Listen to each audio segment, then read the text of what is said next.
Hey guys, Jagadish Singapore போனதுக்கப்புறம் இந்த 3 மாசம் நாங்க எங்கேயுமே பெருசா வெளியே போகல. வீட்டுக்குள்ளேயே இருந்து பயங்கர போர் அடிச்சுச்சு. எங்கேயாச்சும் கூட்டிட்டு போக சொல்லிட்டே இருந்தோம். ஆனா இந்த மாதிரி ஒரு ட்ரிப் பிளான் பண்ணுவாங்கன்னு சுத்தமா எக்ஸ்பெக்ட் பண்ணவே இல்ல. அதிகப்படியான ஓட்டு கோவிலுக்கு போயிட்டு வரலாம் அப்படின்னு சொன்னதுனால எல்லாருமே கிளம்பி கோவிலுக்கு தான் போக போறோம்.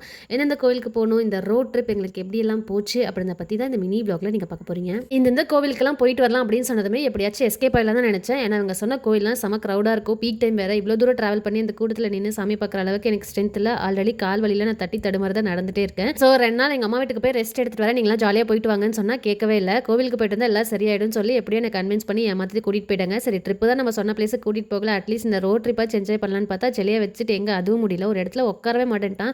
முன்னாடி போகிறான், பின்னாடி வரான். ஜெகதீஷை சுத்தமாக ட்ரை பண்ணவே இல்லை, ரொம்ப டிஸ்டர்ப் பண்ணிகிட்டே இருந்தான். இப்படி பண்ணுவான்னு தெரிஞ்சு தான் ஆல்ரெடி இந்த மாதிரி ஒர்க் ஷீட்ஸு கொஞ்சம் டாய்ஸ்லாம் வந்து எடுத்துகிட்டு போயிருந்தேன். அதெல்லாம் வச்சு தான் எப்படியும் சமாளித்து கூட்டிகிட்டு வந்தோம். எவ்வளோ டாய்ஸ் எடுத்துகிட்டு போனாலும் எவ்வளோ டாய்ஸ் கொடுத்தாலும் கொஞ்ச நேரத்திலே போர் அடிக்க ஆரம்பிச்சது. கொஞ்ச நேரம் தான் விளையாடுறான், அதுக்கப்புறம் மறுபடியும் போர் அடிச்சுன்னு சொல்லி மறுபடியும் டிஸ்டர்ப் பண்ண ஆரம்பிச்சானா. சரி என்னமோ பண்ணுறா அப்படின்னு சொல்லி நாங்களும் விட்டுட்டோம். அப்புறம் ரோட் ட்ரிப்னால என்ன நிறைய ஸ்நாக்ஸ் அங்கங்கே நிறுத்தி நம்மளுக்கு வேணுன்றதை சாப்பிடலாம். வீட்டிலேருந்து எடுத்துகிட்டு போன ஸ்நாக்ஸ்லாம் இப்போ 1 by 1 கொடுத்துட்டே இருந்தாங்க.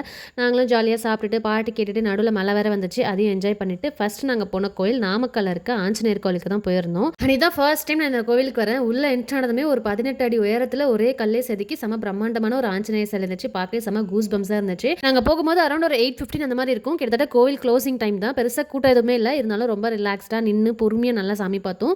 ஆஞ்சநேயர் கோயிலுக்கு அப்படியே ஸ்ட்ரைட் ஆப்போசிட்ல நரசிம்மர் சாமி இருப்பாரு. இந்த ஆஞ்சநேயர் வந்து நரசிம்மரை நோக்கி அப்படியே வணங்குற மாதிரி தான் இந்த கோவிலே இருந்துச்சு. நீங்க சாமி கும்பிட்டு டைரக்டா நாங்க வந்து நரசிம்மரை பார்க்க போயிட்டோம். இது ஏதோ மலையெல்லாம் குடஞ்சி ஒரு மாதிரி கோவிலே வித்தியாசமா இருந்துச்சு. நாங்க நைட் டைம்ல போனதுனால எங்களுக்கு அவ்வளோவா தெரியல, கொஞ்சம் இருட்டில் தான் பார்த்தோம். அதுவே பார்க்க செம பிரம்மாண்டமா இருந்துச்சு. இதுவே வந்து கொஞ்சம் டே டைம்ல போயிருந்தா எப்படி எல்லாம் பண்ணியிருக்காங்க அப்படின்றத தெளிவாக பார்த்துருந்துருக்கலாம். நீங்களும் நாமக்கல் வரீங்க அப்படின்னா ஆஞ்சநேயர் கோயிலோட சேர்த்து இந்த நரசிம்மர் கோயிலும் தரிசனம் பண்ணிட்டு போங்க. அடுத்து நாங்க போனது பழனி முருகன் கோவிலுக்கு தான். இங்க தான் நிறைய ட்விஸ்ட் அண்ட் டர்ன்ஸ்லாம் நடந்தது. நாங்க பிளான் பண்ணபடி எதுவுமே நடக்கல. அதெல்லாம் நான் அடுத்தடுத்த வீடியோல ஷேர் பண்ணேன். டடா பாய்.